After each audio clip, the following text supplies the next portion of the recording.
I don't want after 18 years of marriage to be withered away.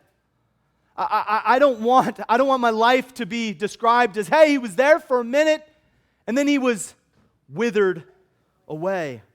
Exraino, it means to waste away, but it means to dry up before maturity, to lose health and strength, to lack rootedness, and to be without patience and endurance. And so what immaturity says about a Christian, about a person, about a heart is there has been no strength developed. There's been no health developed.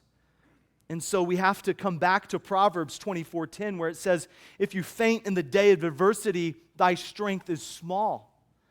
I don't know about you, but I want strength. I want fitness spiritually.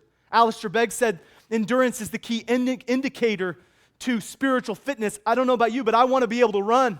I want to be able to grow. I want to be able to withstand something difficult. And so he says in verse 20, Jesus says, they received the seed in stony places, and it's the same person who hears the word and they receive it with joy.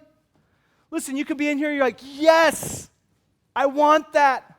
I need that. And then for a while, it changes you. And for a while, it brings something in you that is different than you've had in the past. And for a while, you do well. And for a while, your relationships do well. And for a while, you have that peace. But the word for a while means just a passing phase. It means it's just a season. It's just a brief period. And then what happens? Tribulation comes. Now, the Bible normally uses the word tribulum for the word tribulation. It's talking about trials you can't avoid. A tribulum was something with hooks and stones in the bottom. You can't avoid the difficulties of living in a broken world. You can't. We live in a society that is different than God designed. So these trials are going to come. But this is not what this is talking about. The word tribulation here is where we get the word ellipsis. ... Right?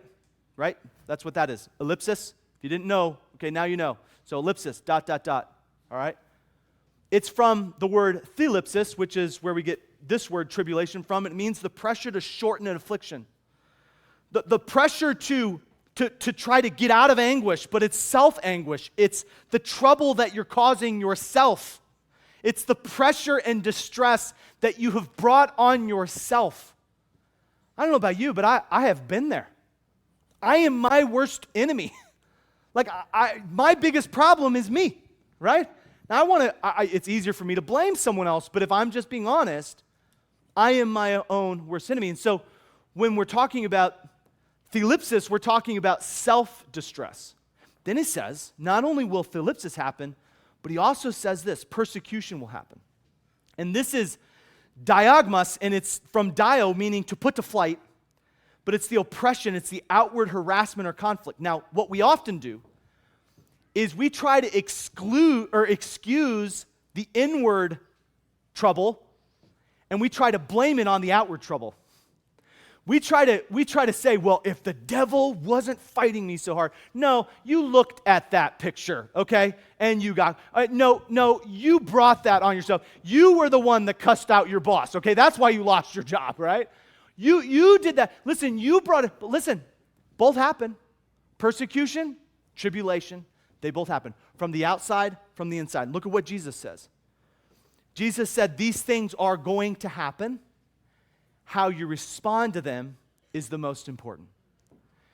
Can I ask you, how are you going to respond? The sun's coming. The storm's coming. Difficulty's coming. If it isn't here now, it's on its way. So how are you developing strength and maturity in order to endure the storm?